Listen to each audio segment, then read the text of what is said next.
سبحان اللہ والحمد للہ ولا الہ الا اللہ سبحان اللہ والحمد للہ ولا الہ الا اللہ۔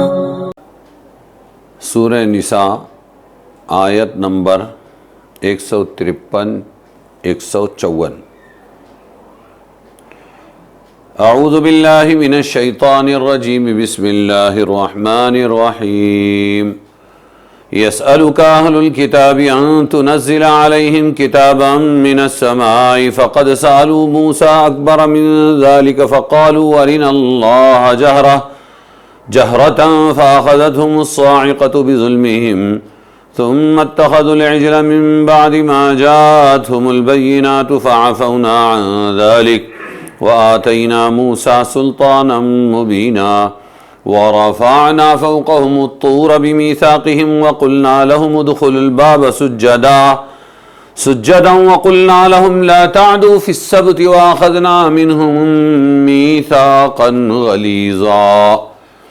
تجھ سے درخواست کرتے ہیں اہل کتاب کہ تو ان پر اتار لائے لکھی ہوئی کتاب آسمان سے۔ سو مانگ چکے ہیں موسیٰ سے اس سے بھی بڑی چیز، اور کہا ہم کو دکھلا دے اللہ کو بالکل سامنے،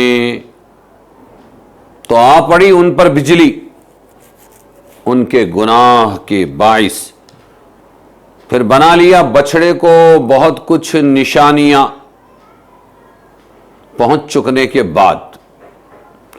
پھر ہم نے وہ بھی معاف کیا اور دیا ہم نے موسیٰ علیہ السلام کو غلبہ صریح، اور ہم نے اٹھایا ان پر پہاڑ قرار لینے کے لیے، اور ہم نے کہا داخل ہو دروازے میں سجدہ کرتے ہوئے، اور ہم نے کہا کہ زیادتی مت کرو سنیچر کے دن، ہفتے کے دن، اور ہم نے ان سے لیا مضبوط قول۔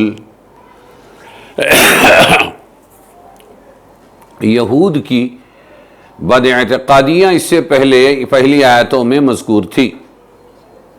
ان آیات میں بھی ان کی کچھ دوسری خراب حرکتوں کو ایک طویل فہرست میں بیان کیا گیا، ان کی قباحتوں کی بنا پر ان کے عذاب و سزا کا ذکر بھی بیان کیا گیا ہے۔ یہاں پر یہودیوں کے کچھ سردار آئے آپ صلی اللہ علیہ وسلم کی خدمت میں اور آپ سے مطالبہ کیا کہ حضرت موسیٰ علیہ السلام پر لکھی ہوئی کتاب آسمان سے نازل ہوئی تھی، اسی طرح ایک کتاب آپ بھی آسمان سے لے آئیں تو ہم آپ پر ایمان لے آئیں گے۔ ان کا مطالبہ اس لیے نہیں تھا کہ وہ دل سے ایمان لائیں، بلکہ ان کی ایک ایسی شرط تھی کہ وہ ہٹ دھرمی اور ضد کی وجہ سے کوئی نہ کوئی عذر پیش کیا کرتے تھے۔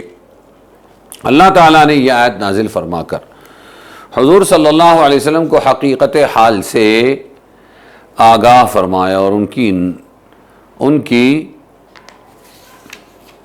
تسلی کر دی کہ در حقیقت یہ قوم ہی ایسی ہے کہ اللہ تعالیٰ کے رسولوں کو ستانا ان کا مشغلہ ہے، اللہ کے خلاف بغاوت کرتے رہتے ہیں یہ لوگ، یہ کوئی ایمان لانے والے نہیں۔ ان کے آبا و اجداد نے موسیٰ علیہ السلام سے اس سے بھی بڑی بات کا ڈیمانڈ کیا تھا کہ آپ اللہ کو ہمارے سامنے ڈائریکٹ رو در رو دکھا دیں تو ہم ایمان لائیں گے، ورنہ ہم ایمان نہیں لائیں گے۔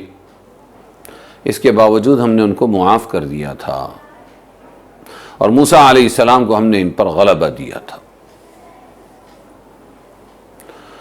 پھر ایک موقع ایسا آیا کہ انہوں نے تورات کی شریعت کو ماننے سے ہی انکار کر دیا، تو پھر ہم نے یہ کیا نہیں مانو گے تو پہاڑ اٹھایا ان کے اوپر، ہم نے کوہ طور پہاڑ ان کے سر پر اٹھا دیا، اب مانو گے کہ نہیں ورنہ ہم کچل دیں گے تم کو۔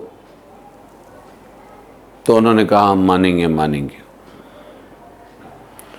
ہم نے ان سے یہ بھی کہا کہ جب بیت المقدس شہر ایلیہ کے دروازے میں داخل ہو تو نہایت عاجزی سے اطاعت خداوندی کے جذبے سے داخل ہو۔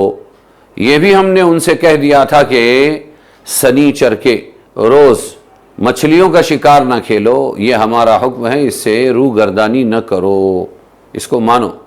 اور اس طرح ہم نے ان سے مضبوط عہد لیا تھا، لیکن ہوا یوں کہ انہوں نے ایک ایک کر کے اللہ کے تمام احکام کی خلاف ورزی کی اور ہمارے عہد کو توڑ ڈالا اور ہم نے دنیا میں ان کو ذلیل کر دیا اور آخرت میں بھی ان کو بدترین سزا ملے گی۔